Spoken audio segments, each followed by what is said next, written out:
जी, तो अब छत्तीसगढ़ के लिए भी बहुत इंतजार नहीं, बाकी जगहों पर स्थिति लगभग साफ हो चुकी है। दिल्ली को लेकर मामला लटका हुआ ही है और इसकी घोषणा पहले ही एक तरीके से उन लोगों ने, जिनका ये दावा है कि वो पोलस्टर्स हैं, पोल पंडित हैं, उन्होंने कर दी थी। लेकिन ये पूरी तस्वीर क्या कह रही है? अगर इन चारों राज्यों के चुनावों को समग्रता में लें तो क्या ये कोई एक बड़ा इशारा है? टी.आर. रामचंद्रन साहब, वरिष्ठ पत्रकार, हमारे साथ जुड़ रहे हैं। रामचंद्रन साहब, होलिस्टिकली क्या कहते हैं ये चुनाव? हमारे साथ के.जी. सुरेश साहब भी जुड़ गए हैं, वरिष्ठ पत्रकार। के.जी. सुरेश साहब, बहुत स्वागत है आपका। नदीम साहब, आपका रुख करेंगे, बस थोड़ा वक्त दे दें। के.जी. सुरेश साहब, ये छत्तीसगढ़ में भी अब तो लग रहा है कि ये बीजेपी के ही पक्ष में जा रही है बात। जी, हालांकि नदीम साहब अभी इंतजार करना चाहते हैं, वो कह रहे हैं कि अभी यहाँ चीजें फ्रीज होने में वक्त लगेगा और हो सकता है कि वो हमारे पक्ष में जाए। लेकिन ये जो एक मरहम छत्तीसगढ़ से मिलने वाली थी कांग्रेस को, लगता है वो मिलेगी नहीं। जी, जो रुझान आ रहे हैं, कॉन्क्रीट रिजल्ट तो नहीं आए, तो ऐसा लग रहा है, वरना ये छत्तीसगढ़ का नतीजा बहुत ही जो है अहम होता, क्योंकि इससे जो न सिर्फ कांग्रेस के लिए एक फेस सेवर होता, लेकिन जो मोदी मिथ को ये हमेशा बस्ट करना चाहते थे, उसमें इनके लिए बहुत ही जो है फायदा मिलता। लेकिन इससे जो है बीजेपी की पोजीशन जो है मजबूत होने जा रही है और मुझे लगता है कि ये एक बहुत ही छत्तीसगढ़ का खासकर जो है इसका बहुत अहमियत है।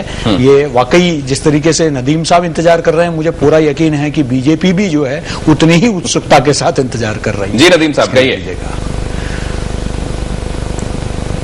नहीं, जो दिल्ली के संबंध में बात हो रही थी, मैं केवल 2-3 बातें कहना चाहता हूं। मुझे लगता है कि बहुत उम्मीद के साथ लोगों ने आम आदमी पार्टी में विश्वास व्यक्त करने का काम किया है। आम आदमी पार्टी की जो पॉलिटिकल थॉट प्रोसेस है, जो उनका विचार है, जो उनका विजन है, जो उनका चिंतन है, जो उनका राजनीतिक दर्शन है, वो बहुत हद तक क्लियर नहीं है। लेकिन नदीम साहब, हो सकता है कि ये उल्टा हो। यही सब बातें तो की जा रही थी जब एक भी सीट नहीं दी जा रही थी इनको दिल्ली में। बिल्कुल। अब तब ये कहा जा रहा था कि इनको पॉलिटिकल समझ है ही नहीं, लोग इनके साथ जंतर मंतर में इकट्ठे हो सकते हैं, रामलीला जा सकते हैं, लेकिन इनको वोट नहीं देंगे। बिल्कुल, वो भी हो गया। अब ये कहा जा रहा है कि इनको पॉलिटिकल समझ इस लिहाज से नहीं है, ये ज्यादा इन्होंने वादे कर दिए हैं, अब ये इसमें कितने निभा पाएंगे, क्या करेंगे, अब जब हकीकत सामने आएगी तभी। लेकिन जो कमिटमेंट दिखाई दे रहा है अभी उनकी प्रेस कॉन्फ्रेंस में, बगैर विचलित हुए, बगैर ओवरवेलमिंग कोई वो दिखाते हुए कि वो एकदम भावावेश में आ गए हैं इस जीत के साथ। उन्होंने ये भी कहा कि वो शीला दीक्षित से उनकी कोई अपनी जाति अदावत नहीं है। उन्होंने ये भी कहा कि बड़ी विनम्रता के साथ हम इसे स्वीकार करते हैं और ये जनता को मिली हुई जीत है, ये हम आम लोग हैं, हमको तो राजनीति में आना पड़ा क्योंकि पॉलिटिकल पार्टीज वो डिलीवर नहीं कर रही थी जो उनसे एक्सपेक्टेशन थी। तो हो सकता है कि ये भी क्योंकि इतने दिनों तक चल गया, इसलिए लग रहा है कि ये तो रवायत थी और यही स्थापित परंपरा और ध्रुव सत्य है, लेकिन हो सकता है ये भी टूटे। दिनेश जी, सिस्टम के बाहर रह के, अगर आप एक मिनट बात कर लो, अगर आपकी इजाजत हो। सिस्टम के बाहर रह के जब आप लड़ाई लड़ते हैं तो लड़ाई दूसरी तरह की होती है। सिस्टम के अंदर जब आपके लड़ाई लड़ते हैं तो हालात दूसरी तरह के हो जाते हैं। इस देश में समय समय पर अलग अलग राजनीतिक दल खड़े हुए, अलग अलग मुद्दों को लेकर खड़े हुए, बड़ी उम्मीदों के साथ खड़े हुए, लेकिन जो सस्टेनेबल मूवमेंट चलाना चाहिए था या सस्टेनेबल तरीके से खड़ा होना चाहिए, तो कहीं ना कहीं वो नहीं चल पाए। सस्टेनेबल पॉलिटिक्स शायद ये ना हो, कांग्रेस को ये दिखाई दे रहा है। के.जी. सुरेश, मुझे लग रहा है कि किसी भी पॉलिटिकल पार्टी को जो है इनको नजरअंदाज नहीं करना चाहिए, इनको अंडर एस्टिमेट नहीं करना चाहिए। पहले भी ये गलती किया है, आगे भी कर रहे हैं। मैं मानता हूं कि कुछ कुछ ऐसे क्षेत्रीय स्तर पर दल उभर के आए हैं जो कुछ ऐसे मुद्दों को, जैसे तेलुगुदेशम पार्टी आई है, तेलुगु बिड्डा, तेलुगु प्राइड, उसको लेकर वो सामने आई थी। वो ऐसे मुद्दे थे जो आम आदमी से ज्यादा सिर्फ एक टेम्पररी, एक मोमेंटरी उस पर वो निकले थे, या असम गण परिषद का मूवमेंट था। लेकिन ये मूलभूत जनता के समस्याओं को लेकर जो इतने सालों में जिसका समाधान नहीं हुआ, उसको लेकर ये निकले हैं। और इस बात को भी हम न भूलें कि 1980 में भी एक पार्टी आई थी जिसका नाम था भारतीय जनता पार्टी, जो सिर्फ 2 की संख्या में पड़ी थी। हमने कभी नहीं सोचा था आज ये भारत के मुख्य धारा में गिनी जाती है। दोनों दल कांग्रेस के साथ ही बराबर 125 साल 150 साल पुरानी पार्टी के साथ आज बीजेपी को भी जो है नेशनल पार्टी में गिना जाता है। तो हम ये भूल ना करें कि क्योंकि उनकी संख्या कम है या इस वक्त वो बड़े शक्ति नहीं है उनके पास, तो हम ये कहें कि ये आने वाले दिनों में नहीं, ये वक्त के साथ ही हम इसको अभी राइट ऑफ करना जो है बहुत जल्दबाजी होगी, ये मेरा कहना है। I think they are here to stay. Urmilesh ji, इसको लेकर कई लोग दूसरी तरह से देख रहे हैं कि ये बात अभी क्योंकि उनके पास ऐसा कुछ नहीं था कि किए हुए के आधार पर लोग उनको परखते, उनकी तरफ से प्रोमिसेस के आधार पर लोगों ने उनमें उम्मीद देखी, इसलिए उनको वोट दे दिए। ये नदीम साहब अभी कुछ कह भी रहे थे और उन्होंने ये भी कहा कि देखिए इसमें कहीं ओवर ऑप्टिमिज्म वाला मामला ना हो, सस्टेनेबल पॉलिटिक्स ये कर पाएंगे क्या? इस पर आपका नजरिया क्या है? देखिए, पहली बात तो मैं कुमार विश्वास जो कह रहे थे मैं बिल्कुल सहमत हूं, और मैं पहले उनकी पार्टी को और उनके नेता उनको और सभी उनके सदस्यों को, जो हारे, जो जीते, जो लड़े, जो पस्त हुए और जो पस्त होने के बावजूद, थके होने के बावजूद जो इरादा रखते हैं कि आगे कुछ करना है, उन सबको बधाई देता हूं और शुभकामनाएं देता हूं एक नागरिक की हैसियत से देश के। लेकिन ये बात बहुत महत्वपूर्ण है कि आप पार्टी के जो सदस्य चुनाव में उतरे थे, अरविंद केजरीवाल, मनीष सिसोदिया, शाजिया इल्मी या इस तरह के 5-7 शहरों के अलावा बहुत सारे ऐसे लोग थे उम्मीदवार जो चुनाव जीत गए हैं या बहुत कम वोटों से हारे हैं, उनको वाकई लोग जानते नहीं थे कि वो कौन लोग हैं। तो अगर वो रिकॉग्नाइज किए गए इतनी बड़ी तादाद में लोगों द्वारा, उनको महत्व मिला समाज में, तो सिर्फ और सिर्फ आप पार्टी की वजह से। और चूंकि आप पार्टी एक बड़े जन अभियान के गर्भ से पैदा हुई पार्टी है, हम सब ने, बहुत सारे लोगों ने उससे बहुत सारे मुद्दों पर जिनकी असहमतियां थीं, उन्होंने भी ये माना था कि ये एक नए ढंग की पार्टी बन रही है, एक ऐसी पार्टी जिसके बहुत सारे लोग बड़े हेजिटेंट थे आंदोलन के दौरान कि उनको राजनीति में उतरना चाहिए या नहीं। अन्ना हजारे साहब, मिधा पाटेकर, बहुत सारे लोगों ने नाराजगी जाहिर की जब ये लोग राजनीति में आए। लेकिन आपको याद होगा उस वक्त भी हम जैसे लोग लिखा करते थे और कहते भी थे कि राजनीति में आना एक शुभ लक्षण है, अच्छे लोग अगर राजनीति में नहीं आएंगे तो सिर्फ बुरे लोगों के लिए ये मैदान नहीं छोड़ा जाना चाहिए। और मैं खुश हूं कि दिल्ली में इन्होंने अपनी उपस्थिति दर्ज कराई है और सच पूछिए तो ये भी साबित किया है कि नरेंद्र मोदी भारत की जो मौजूदा सरकार है, जो मौजूदा नीतियां हैं, जो मौजूदा निजाम है, उसके सार्थक मीनिंगफुल विकल्प नहीं हो सकते क्योंकि दोनों बड़े कारपोरेट पक्षी नीतियों के समर्थक हैं। और कुल मिलाकर कांग्रेस और बीजेपी की आर्थिक नीतियों में कोई बुनियादी फर्क नहीं है। यही कारण है कि आप पार्टी को मिडिल क्लास, उत्पीड़ित समाज, दलित समाज दिल्ली का सब में क्रॉस सेक्शन आप देखिए एक वोट मिला है। तो ये बहुत महत्वपूर्ण घटना है, ये बहुत महत्वपूर्ण घटना है। अपने सर्वे में उन लोगों ने जिन्होंने आम आदमी पार्टी के लिए रिस्पॉन्ड किया था कि हम वोट देंगे, उनने ये भी कहा था कि हम जनरल इलेक्शंस में पीएम देखना चाहते हैं मोदी को। नहीं, ये बात जो सर्वे के जरिए आई, ये हो सकता है, लेकिन आप जानते हैं कि जब एक खास राजनीतिक प्रक्रिया में नए नेता उभरते हैं और अगर नए नेता जब उभरते हैं और अभी उनको लगता है कि साहब ये तो अभी राज्य स्तर के केवल नेता हैं या राज्य स्तर पर इन्होंने दावेदारी पेश की है, तो विकल्प नहीं है। राष्ट्रीय स्तर पर मेरा यह मानना है कि आप पार्टी, मैं ये नहीं कह रहा हूं कि आप पार्टी ऑल इंडिया कश्मीर से लेकर कन्याकुमारी तक और कच्छ से लेकर बाद में केजी सुरेश साहब को जोड़ना चाह रहे हैं। मैं एक सेकंड कंक्लूड कर लूं, इसके बाद जरूर कहेंगे। मैं अचानक ये सब जगह छा जाएगी, लेकिन मेरा ये कहना है कि कुछ एक प्रदेशों में जहां विकल्पहीनता बुरी तरह है, जहां सिर्फ कांग्रेस बीजेपी है, अगर वहां आप पार्टी खड़ी होती है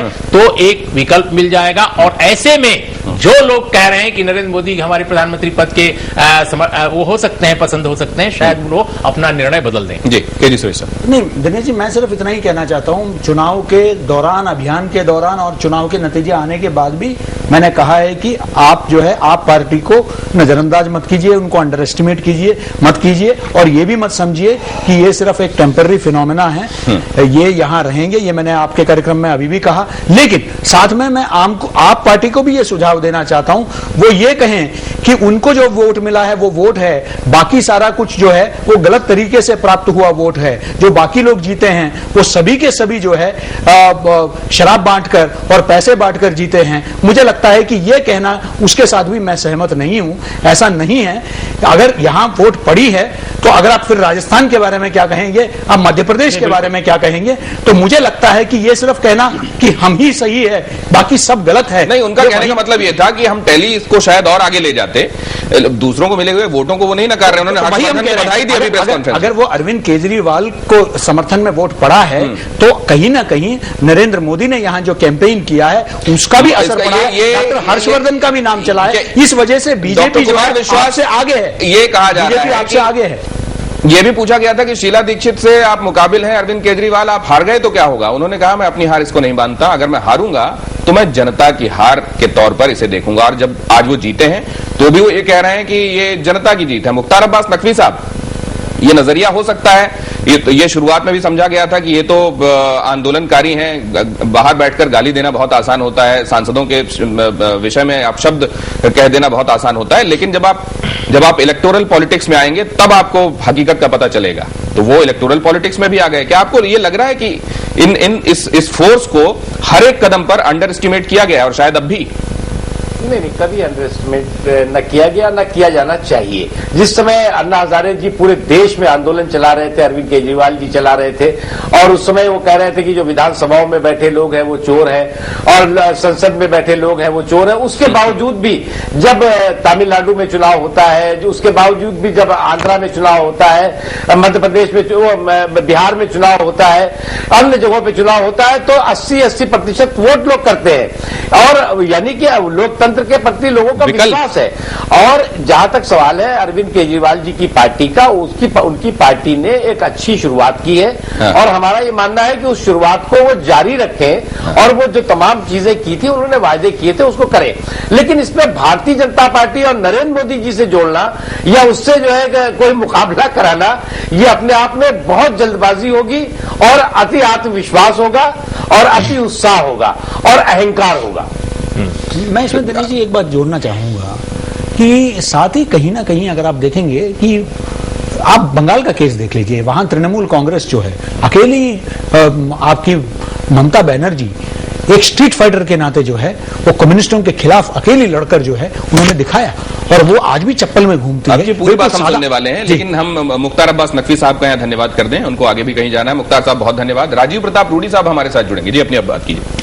तो वही स्ट्रीट फाइटर की तरह वो लड़ी, अभी भी चप्पलों में वो सादा, जिसे कहते हैं कि कॉटन के वो साड़ी पहनती है, और साधारण कार में जाती है, वो कोई लाल बत्ती वाली गाड़ी में नहीं जाती है। लेकिन उनके अंदर जो स्ट्रीक्स हैं, आप देखेंगे कि आज कोई भी उनके खिलाफ आवाज उठाता है तो तुरंत उनको सीपीएमएल का करार दे देती है या सीपीएम का करार दे देती है। कोई भी मानवाधिकार का हर चीज का वो उल्लंघन कर रही है। वो हर तरीके से, जो गुंडे एक जमाने में वो आरोप लगाते हैं कि गुंडागर्दी सीपीएम का गुंडागर्दी है, आज सारे के सारे लॉक स्टॉक एंड बैरल उनके पार्टी में आ गए, इंपोर्ट कर दिए गए हैं। कुछ ऐसा ही डिक्टेटोरियल टेंडेंसी मुझे आम आदमी पार्टी में अभी नजर आ रहा है, क्योंकि कई कैंडिडेट उनके जो हैं वो दूसरे दलों से आए हुए हैं, जिनको टिकट नहीं मिला, उनको उन्होंने टिकट दिया, पहली बात। दूसरी बात बहुत महत्वपूर्ण है कि वो भी वही दिखा रहे हैं कि नहीं, हम ही साफ सुथरे हैं, बाकी सब जो है वो खराब है। जो भी हमारी आलोचना करता है वो सारे जो है वो शराब बांटते हैं, जो भी हमारे तो ये जो एटीट्यूड है, मुझे इससे समस्या है। कांग्रेस की उल्टी गिनती शुरू हो गई है, भारतीय जनता पार्टी इसको इस तरीके से इंटरप्रेट कर रही है, लेकिन कुछ लोगों ने शिवराज सिंह चौहान के धन्यवाद ज्ञापित करने वाले उस भाषण में भी बहुत कुछ पढ़ने की कोशिश की, जिसमें उन्होंने तमाम लोगों को धन्यवाद करते हुए पहले लालकृष्ण आडवाणी साहब का धन्यवाद किया, उसके बाद नरेंद्र मोदी और राजनाथ सिंह का नाम आया। आखिर में उन्होंने अपनी बात का समापन ये करते हुए कहा कि अब ये तो राज्य में हम आ गए, अब बारी है केंद्र में सरकार बनाने की, और मध्य प्रदेश के साथ बहुत भेदभाव हुआ है। केजी सुरेश साहब, अपने अपने तरीके से लोगों ने इसे पढ़ा। नहीं, मुझे लगता है कि उन्होंने बिल्कुल जो बयान दिया, उन्होंने कहा साफ साफ स्पष्ट रूप में कि ये नरेंद्र मोदी के नेतृत्व में, अगर आपने पूरा बयान को देखा हो तो उन्होंने नरेंद्र मोदी के नेतृत्व में केंद्र की बात कही है। और दूसरा, भेदभाव का जहां था वो भी स्पष्ट था, वो बिल्कुल जो है केंद्रीय सरकार की तरफ इशारा था। उन्होंने कहा कि अगर केंद्र में अगर भेदभाव नहीं होता तो शायद मध्य प्रदेश में कई और जो वो करना चाहते थे काम, उसको बेहतर तरीके से करते थे। मुझे नहीं लगता वो किसी भी तरीके से पार्टी की तरफ इशारा था, वो बिल्कुल स्पष्ट बयान था, उसमें कहीं भी एम्बिग्यूटी नहीं। मैं एक संक्षिप्त में एक बात जोड़ना चाहता हूं उर्मिला जी ने, जो क्योंकि आपने लार्जर इश्यू उठाया गवर्नेंस का। देखिए, मुझे याद आता है 2004 के नतीजों के आने के बाद आडवाणी जी ने एक बात कही थी। अब भले वो गुड गवर्नेंस की लगातार सब दुहाई देते हैं, लेकिन उन्होंने एक बात कही थी जो बिल्कुल हकीकत है, हिंदुस्तान की हकीकत है। उन्होंने कहा, I have come to the conclusion after the 2004 election कि good governance alone does not deliver. उन्होंने कहा सिर्फ गुड गवर्नेंस, सुशासन की बात, उससे ही काम नहीं चलता, कई और फैक्टर्स है, चाहे वो कास्ट फैक्टर आप कहिए, पार्टी ऑर्गेनाइजेशन की बात कहिए, और कई चीजें हैं, इमोशनल इश्यूज कहिए, सब कुछ मिलकर कंट्रीब्यूट करता है एक इलेक्शन में। सिर्फ एक सुशासन देने से या प्रशासन, अच्छी नीतियां, अच्छे कल्याणकारी योजनाओं से सिर्फ जो है आप चुनाव नहीं जीत सकते। इंडियन प्रेस जब सीईओ कह रहा था, जब पूरा इंडियन मीडिया चंद्रबाबू नायडू को आंध्र प्रदेश का सीईओ कह रहा था, वो कह रहा था कि आर्थिक सुधारों को, आर्थिक प्रगति को उन्होंने अंजाम तक पहुंचाया है। और उस वक्त वो चुनाव हार गए। जी संजय सिंह साहब, आपका जो तरीका है वो बड़ा रेडिकल है और आप गठबंधन युग में एकला चलो की नीति अपनाकर चलना चाह रहे हैं। अब जिन्होंने आपको भेजा है यहां तक, कुछ लोग ये भी कह रहे हैं कि भाई वो तो आपको यही चाहते थे ना कि आप सरकार बनाएं, तो आप क्यों नहीं, जैसा जंतर मंतर या रामलीला पर आप लोगों से आह्वान करते थे जुटने के लिए, वैसा कुछ करके उनसे ये पूछ लें कि भाई इस स्थिति में जब आपने 28 हमको दिलवाया है तो आप क्या चाहते हैं कि हम किसी के साथ मिलकर सरकार बनाकर आपकी उम्मीदों पर खरे उतरे, हम विपक्ष में रहें? क्या आपकी क्या उम्मीद है? क्या ऐसा कोई कदम आपके जहन में है?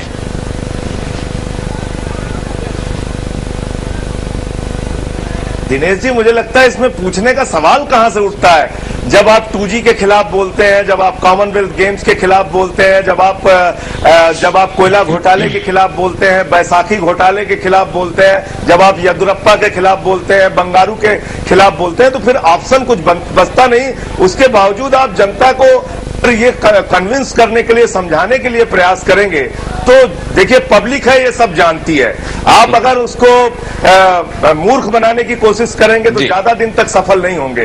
वो निश्चित आपको नकार देगी अगर आप इस तरह के गैर सैद्धांतिक समझौतों के चक्कर में पड़ेंगे। और कम से कम आम आदमी पार्टी जैसी पार्टी अगर गैर सैद्धांतिक, गैर वैचारिक समझौते के चक्कर में पड़ेगी तो उसके लिए नुकसान है। के जी सुरेश सर, मैं सिर्फ इसमें इतना ही जोड़ना चाहता हूं, यहां जैसे जिक्र किया गया कि हो सकता है कि अगर इस वक्त आम आदमी पार्टी ने एक स्टैंड ले लिया कि हम किसी को समर्थन नहीं करेंगे, और बिल्कुल उनको इस वक्त तो यही स्टैंड लेना चाहिए, लेकिन ये आगे के लिए उनको सोचना पड़ेगा कि इसके बाद अगर दोबारा जब चुनाव होते हैं, जरूरी नहीं है कि जैसे बताया गया कि यहाँ आम आदमी को पूरे जो है बहुमत के साथ लोग सपोर्ट करें। याद रखें कि आम आदमी पार्टी के अपने सर्वे में यह बताया गया कि लोग जो है चाहते हैं कि राष्ट्रीय स्तर पर नरेंद्र मोदी को जो है वो प्रधानमंत्री बनाना चाहते हैं। आम आदमी के कुछ समर्थक जो जिन्होंने वोट दिया है, जो दिल्ली में केजरीवाल को देना चाहते हैं और केंद्रीय स्तर पर उनको, ये आम आदमी पार्टी का अपना सर्वे है। अगर लोकसभा चुनाव के साथ ये चुनाव होता है और एक मोदीमय लोकसभा चुनाव होता है जहां लोग जो है मोदी को जो है समर्थन देते हैं, हो सकता है उस चुनाव के साथ जब वो वोट कर रहे हैं तो हो सकता है कि एक ये भी हो सकता है विकल्प कि वो बीजेपी को जो है पूरे बहुमत के साथ लाएं। दूसरी बात ये भी हो सकता है कि ऐसा ही एक मैंडेट दोबारा आए। उस हालात में क्या ये कहेंगे कि दूसरी बार फिर हम, तीसरी बार फिर हम चुनाव के लिए जाएंगे? ये एक बड़ा सवाल है, इस सवाल को उनको जवाब देना पड़ेगा। ये जवाब लेते हैं जगदीश साहब का सवाल भी ले। मेरा दूसरी धारणा ये है कि आपको लोग चुनाव में वोट क्यों देते हैं, किसी भी पार्टी या किसी भी उम्मीदवार को क्यों वोट देते हैं? कुछ अपेक्षा रखकर वोट देते हैं। और हम पूरे देश में पिछले कई सालों से ये माहौल देख रहे हैं कि वो अपेक्षा तुरंत परिणाम की होती, इंस्टेंट रिजल्ट चाहिए होता है। और वो डेवलपमेंट आजकल का प्लान बना हुआ है भारतीय राजनीति का कि विकास चाहिए, सुशासन चाहिए, ये सब जगह बातें हो रही है और सब जगह नेता, कम से कम बीजेपी नहीं कांग्रेस भी इस तरह की कोशिश कर रही है। तो आम आदमी पार्टी इस तथ्य को भुलाकर अगर ये कह रही है तो बहुत आश्चर्यजनक है कि हमको तो जनादेश इसी के लिए मिला है, जितना मिला है, जैसा मिला है हम वैसा ही वो ये कह रहे हैं कि अगर हमको जनादेश मिला है तो जिनकी 8 आई है उनको भी तो यही सोच के लोगों ने भेजा है कि ये जाएं और सरकार बनाएं। जो 8 जीते हैं उनको वोट देने वालों ये बड़ा अजीब मामला है, क्योंकि आप अपना फैसला जब खुद कर रहे हैं तो उनको अपना फैसला खुद करने दीजिए ना। बात यह है कि ये उनको भी उतना ही अधिकार है अपने फैसले करने का, चाहे वो कांग्रेस हो चाहे बीजेपी हो, अपने फैसले करिए। इसका जवाब अपने फैसला करिए। संजय सिंह साहब, किसका है? संजय सिंह साहब, आपको आवाज मिल रही है क्या? नहीं, मुझे लगता है कि आप अपने, हाँ मिल रही हाँ।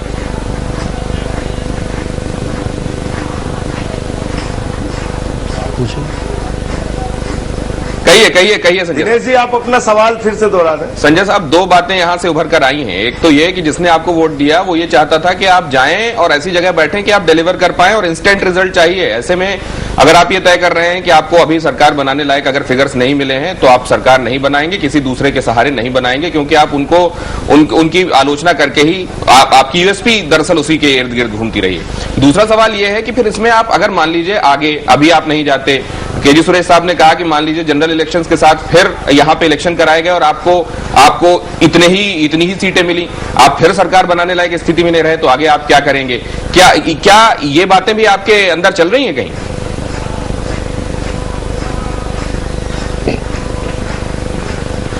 नहीं, निश्चित रूप से जब हम लोग इस चुनाव में उतरे थे तो भरोसा ये था, जितना पिछले 3-4 महीनों में प्रयास हुआ उसमें प्रयास ये था और भरोसा ये था कि बहुमत आएगा। लेकिन ठीक है, कोई बात नहीं, जनता ने इतना बड़ा समर्थन दिया है, उसको सर झुका के सलाम है। अगर हम सरकार नहीं बना पा रहे हैं तो इसका मतलब यह है, अगर 28 सीटें मिली हैं तो इसका मतलब यह है कि हमको विपक्ष की भूमिका निभाने के लिए जनादेश जनता ने दिया है। ठीक है। अब कांग्रेस बीजेपी दोनों पार्टियों के खिलाफ हम मैदान में उतरे थे, दोनों के खिलाफ हमने अपनी बात कही, दोनों की नीतियों के खिलाफ हम हमेशा, और अगर आप उनके साथ जाएंगे तो लोग ये समझेंगे कि वो ठगे गए हैं आपकी तरफ से। जगदीश उपासने साहब कुछ और पूछना चाह रहे हैं। जी जगदीश जी। संजय जी, मैं जनता ने इतना भरोसा दिया है, हमारे ऊपर जताया है, वो यही सोचेगी कि फिर ये तो दूसरी पार्टियों की तरह हो गए।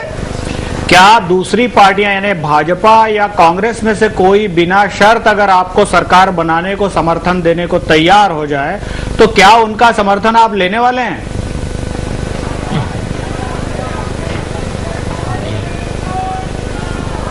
देखिए, सबसे पहली चीज तो ये कि बिना शर्त समर्थन देने की बात खाली टीवी चैनल पे कही जाती है। उसके बड़े बड़े नेता आते हैं, बोलते हैं साहब बिना शर्त समर्थन हम दे रहे हैं।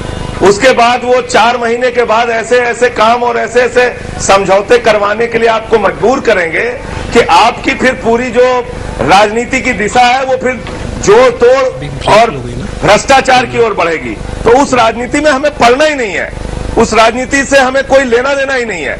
वो अपना आपस में कर लें, कांग्रेस बीजेपी दोनों मिलकर अपना बना ले। दोनों का नाम कोयला घोटाले में रहा है, दोनों का नाम तमाम भ्रष्टाचार के मामलों में रहा है, दोनों आपस में भी बना के लोकतांत्रिक कांग्रेस का उदाहरण मैंने दिया ही है, हो जाएगा काम उनका। हमारे साथ अर्जुन मेघवाल साहब जुड़ रहे हैं भारतीय जनता पार्टी के, उनसे हम चर्चा करेंगे। राजस्थान में ये अप्रत्याशित जीत भारतीय जनता पार्टी को हासिल हुई है। अर्जुन मेघवाल साहब, इसको आप कैसे देख रहे हैं? ये फिगर क्या आपने सोचा था आप यहां तक पहुंचेंगे?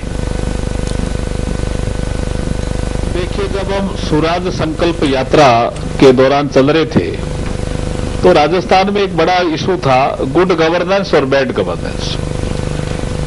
उसमें बहुत सी चीजें आपकी देखी होगी, अशोक गहलोत साहब ने जाते जाते कुछ फ्री दवाई और ये सब किया था, पेंशन और सब। तो जनता ने महसूस किया कि हमें 5 साल का शासन चाहिए, 5 महीने का नहीं चाहिए। और जो इंडिविजुअल लाभ, जैसे पेंशन का इंडिविजुअल लाभ है, उसकी बजाय जनता चाह रही थी कि हमारे यहाँ सड़क है कि नहीं, पानी है कि नहीं, बिजली है कि नहीं, ये चीजें ज्यादा, रोजगार है या नहीं है, इन चीजों पे ज्यादा जनता ने ध्यान केंद्रित किया। और बीच बीच में जैसे एक सुशासन की यात्रा के बाद नरेंद्र भाई मोदी पिक्चर में आए तो वसुंधरा जी का नेतृत्व और नरेंद्र भाई मोदी का करिश्माई एक व्यक्तित्व है, इन दोनों ने मिलकर के ये राजस्थान में भारतीय जनता पार्टी को एक ऐतिहासिक जीत दिलाई है। अगर वहां कोई तीसरी फोर्स भी होती, मसलन आम आदमी पार्टी ने भी अगर अपने कैंडिडेट्स वहां फील्ड किए होते, उस सूरत में ये तस्वीर कैसी होती, आपका अंदाजा क्या है? नहीं, तीसरी फोर्स वहां है। एक तो राजपा आई थी जिसको सीटें मिली है, एक जमींदारा पार्टी भी नई नई आई है, और तीसरी फोर्स राजस्थान में देखिए कई सालों से बीजेपी और कांग्रेस ही आपस में लड़ाई लड़ती रही है। अब दिल्ली में जैसे आपने कहा, आप पार्टी ने पहले दिल्ली में तय किया, अब लोकसभा का चुनाव है, जो आप पार्टी तय करेगी, भारतीय जनता पार्टी अपना तय करेगी। अगर तीसरी फोर्स भी आती ना राजस्थान में तो उसका कोई असर नहीं पड़ता, मुझे ऐसा लगता है। तीसरी फोर्स ना कह के मुझे शायद सिर्फ आम आदमी पार्टी कहना चाहिए था कि वहां अगर आम आदमी पार्टी भी होती तो स्थिति क्या होती?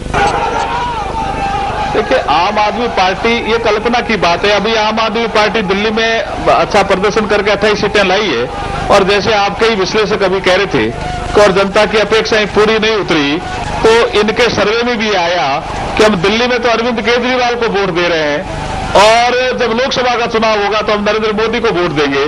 तो इनके सर्वे में जब नरेंद्र मोदी आ रहा है तो इसका मतलब नरेंद्र मोदी ज्यादा पॉपुलर है।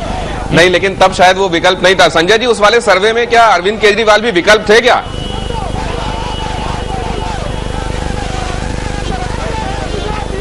नहीं, विकल्प नहीं थे। वही तो मैं कह रहा हूं कि जब हम लोकसभा चुनाव लड़ने की तब तक कोई रणनीति ही नहीं बनाए थे, लोकसभा चुनाव के लिए हमारी कोई प्लानिंग ही नहीं थी, तो वो पूरा सर्वे विधानसभा के चुनाव को लेके हो रहा था, उसमें एक एक्स्ट्रा सवाल पूछा गया। अब लोकसभा के चुनाव की हम कोई रणनीति बना लें, हम उसमें घोषणा कर लें कि हम वहां इतनी सीटें लड़ेंगे, उसके बाद अगर कोई सर्वे हो तो सही तथ्य सामने आएगा। लेकिन मैं दिनेश जी, कभी गलतफहमी में नहीं रहना चाहिए आदमी को। राजस्थान में या मध्य प्रदेश में या दूसरे राज्यों में प्रयोग हमने दिल्ली से शुरू किया था, इसीलिए शुरू किया था कि हम अपनी सारी ताकत यहां पे लगा के और मजबूती के साथ चुनाव लड़ सकें। अब इसके बाद जहां पे जिन राज्यों में चुनाव होंगे या जो भी आगे के चुनाव होंगे, उसमें मुझे लगता है कि जनता का भारी समर्थन मिलेगा।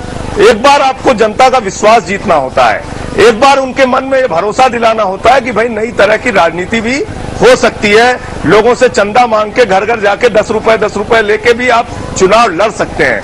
ये भरोसा दिल्ली की जनता ने देश की जनता के मन में पैदा किया है। आज के चुनाव की सबसे बड़ी उपलब्धि मैं यही मानता हूं। क्या आप ये मानते हैं कि ये अभी देखिए इन इलेक्शंस के दौरान ही पहले तो आपको ये माना ही नहीं गया कि आप कोई प्लेयर हैं, किसी के लिए चुनौती है भी। भारतीय जनता पार्टी और कांग्रेस दोनों ने ये कहा। भारतीय जनता पार्टी ने कहा कि चलिए देखते हैं वो अपनी प्रेजेंस भी महसूस करा पाते हैं या नहीं, और शीला दीक्षित ने कहा कि अरविंद केजरीवाल हैं कौन। ये क्या आपको लगता है ये जो निगेट किया गया, बाद में स्टिंग ऑपरेशन भी आया, चंदे को लेकर सवाल भी उठे, क्या आपके लिए ये तमाम चीजें हक में गई, या आप समझते हैं कि क्योंकि कांग्रेस को ये लगता है कि देखिए ओपिनियन पोल इन्फ्लुएंस करते हैं, ओपिनियन पोल्स में भी उतनी सीटें तो नहीं दिखाई गई जितनी आपको हासिल हुई थी, क्या अगर ये चीजें नहीं होती तो आपकी ये टैली आगे जाती क्या?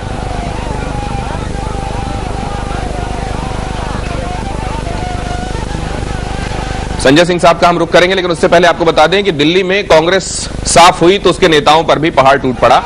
हार का गम तो रहा ही, उन्हें विपक्षी पार्टियों की हूटिंग भी झेलनी पड़ी।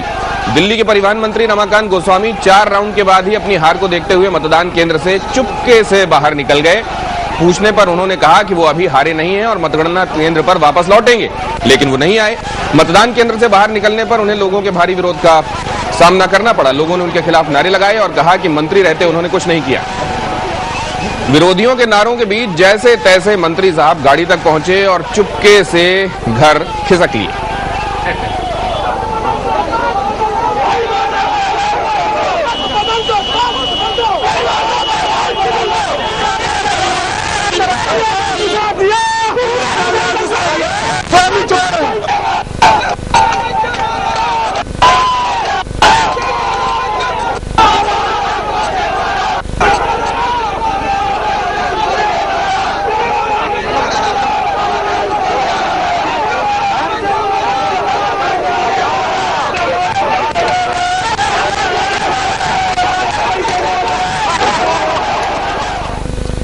जी, हारे तो खैर हारे ही, इस तरह की जिल्लत भी झेलनी पड़ी। और ये अब ऐसा मामला होने वाला है जो शायद अब केवल कुछ मामलों में दिखाई नहीं देगा। जनता की उम्मीदों के हिसाब से डिलीवर कीजिए या ये सब झेलिए। बहुत धन्यवाद टी आर रामचंद्रन साहब, हमारे साथ चर्चा में आप जुड़े रहे। केजी सुरेश साहब, आपने आज दिन भर हमारे साथ वक्त साझा किया, बहुत बहुत धन्यवाद। एक छोटे से ब्रेक के लिए रुकेंगे।